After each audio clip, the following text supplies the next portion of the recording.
আসসালামু আলাইকুম ওয়া রাহমাতুল্লাহি ওয়া বারাকাতুহু। দেশ এবং প্রবাস থেকে যারাই শুনছেন সকলকে অন্তরের অন্তঃস্থল থেকে মোবারকবাদ এবং অভিনন্দন। প্রিয় ভিউয়ার্স, আজকে আমি আপনাদের মাঝে ইসলামের রাষ্ট্র কেন দরকার, তার সিগনিফিকেন্সটা কি, কেন প্রয়োজন, সে বিষয়টা আপনাদের মাঝে সংক্ষিপ্ত সময়ে আলোচনা করতে চাই। সেটা হচ্ছে আল্লাহ পাক তিনি আমাদের রব।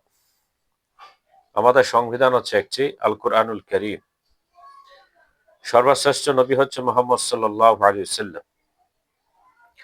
আমাদের ধর্মের নাম হচ্ছে ইসলাম। সবকিছুই এক। কিন্তু আমাদের পলিটিক্যাল মতাদর্শের ক্ষেত্রে আমরা এক হতে এখনো পারি নাই। সেটা আমাদের একটা ব্যর্থতা। আল্লাহ তাআলা তিনি বলছেন, আলা লাহুল খালকু ওয়াল আমরু ইনিল হুকমু ইল্লা লিল্লাহ। সৃষ্টি যার, আইন চলবে তার। আল্লাহ পাক তিনি বলছেন, আল্লাযীনা ইম্মাক্কান্নাহুম ফিল আরদ আকামুস সালাহ ওয়া আতাউস যাকাহ ওয়া আমারু বিল মা'রুফ ওয়া নাহাউ আনিল মুনকার। আমার মুমিন বান্দারা যখন ক্ষমতায় যাবে তখন তারা চারটি কর্মসূচি নিয়ে কাজ করবে। এক নাম্বার হচ্ছে তারা নামাজকে প্রতিষ্ঠিত করবে। ২ নাম্বার যাকাত আদায় করার ব্যবস্থা করবে। সৎ কাজের আদেশ করবে, অন্যায় কাজ থেকে বিরত রাখবে। ৪টি কর্মসূচি নিয়ে যখন ইসলামী সরকার কাজ করবে, দেশ দুর্নীতিমুক্ত হয়ে যাবে, ক্ষুধা থাকবে না, দরিদ্র থাকবে না, গুম থাকবে না, হত্যা থাকবে না, কথা বলার স্বাধীনতা থাকবে। এমনকি খলিফা যিনি হবেন, রাষ্ট্রের প্রধানমন্ত্রী যিনি হবেন, তিনিও জবাবদিহিতা থেকে মুক্ত থাকতে পারবেন না। তাকে জবাবদিহিতা করতে হবে। ইসলামী সরকার যদি কায়েম হয়ে যায়, ইসলামী সরকার যদি থাকে, খেলাফত যদি থাকে, তাহলে সুদ থাকবে না, ঘুষ থাকবে না, দেশকে সংস্কার করার জন্য আলাদা সংস্কার কমিশন গঠন করা যাবে না। কোরআনের মাধ্যমে দেশ যখন চলবে, এমনিতেই সংস্কার হয়ে যাবে। কেউ হত্যা করলে হত্যার পরিবর্তে হত্যা, জেনা করলে ওখানে অবিবাহিত হলে তাকে বেত্রাঘাত করতে হবে, বিবাহিত হলে তাকে রজম করতে হবে, মদ পান করলে তাকে বেত্রাঘাত করতে হবে, তারপরে চুরি করলে ডাকাতি করলে হাত কেটে দিতে হবে, জেনা করলে প্রকাশ্যে জেনা শাস্তি হয়ে যাবে। এইভাবে অন্যায় কাজ করলে যখন কোরআনের মাধ্যমে শাস্তি হওয়া যখন শুরু হয়ে যাবে, তখন আর সংস্কার টংস্কার করার জন্য কমিশন দরকার হবে না। কোরআনের মাধ্যমেই দেশের পুরো সংস্কার প্রতিষ্ঠিত হয়ে যাবে। আজকে কোরআন না থাকার কারণে কি নৈতিক অধঃপতন আমাদের হয়েছে সেটা দেখেন। একটা ছোট মেয়ে বাড়ি থেকে ঢাকায় আসছে, তার মা অসুস্থ। সুবান আমার একটা মেয়ে 6 পড়ে। একটা 6 পড়ার মেয়ে, তার জ্ঞান কি, তার বুদ্ধি কি?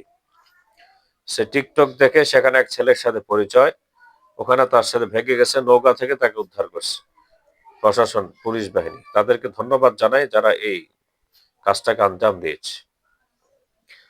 সুতরাং ইসলামী সরকার থাকলে এই সমস্ত বাজে অ্যাপস গুলো, টিকটক বলেন, এবং যেগুলো আমাদের নৈতিক চরিত্রকে ধ্বংস করে দিচ্ছে অনলাইন ভিত্তিক, সমস্ত অ্যাপগুলোকে বন্ধ করে দেওয়া হতো।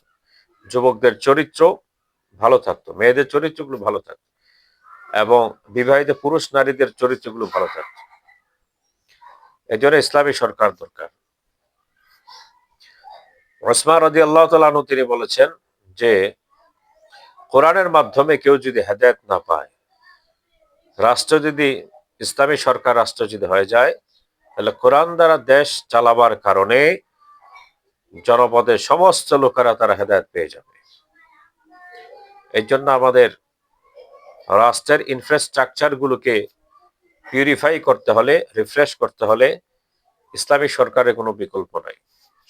ভিউয়ার্স, আসুন আমরা প্রত্যেকেই কোরআন পড়ি, হাদিস পড়ি, এবং রাষ্ট্রের আজকের এই কঠিন সময়ে সকলকে ঐক্যবদ্ধ হওয়া লাগবে। এবং এমন একটি সরকারকে আমরা ক্ষমতা দেখতে চাই, যে সরকার ক্ষমতায় বসলে পরে দুর্নীতি থাকবে না, হত্যা থাকবে না, গুম থাকবে না, বাংলাদেশের টাকা বিদেশে পাচার হবে না, কানাডায় বাড়ি হবে না, 90 লক্ষ মিলিয়ন ডলার এরকম টাকা বিদেশে পাচার হবে না, দেশের টাকা দেশে থাকবে, দেশের অর্থনৈতিক অবকাঠামোকে উন্নতি করার জন্য দেশের টাকা দেশে কাজে লাগাবে। এরকম একটি ভালো মানুষ সরকার আমাদের দেশে প্রয়োজন। আসুন আমরা প্রত্যেকেই ঐক্যবদ্ধ হই, একসাথে থাকি এবং ভারতের আধিপত্যবাদের বিরুদ্ধে আমাদেরকে সজাগ থাকতে হবে, ঐক্যবদ্ধ থাকা লাগবে এবং তাদের সমস্ত ষড়যন্ত্রগুলোকে নস্যাৎ করে দেওয়ার জন্য আমাদের এক হওয়া লাগবে। আসুন আমরা প্রত্যেকেই এক হই, একসাথে থাকি, তাহলে দেশ এগিয়ে যাবে, বাংলাদেশ এগিয়ে যাবে।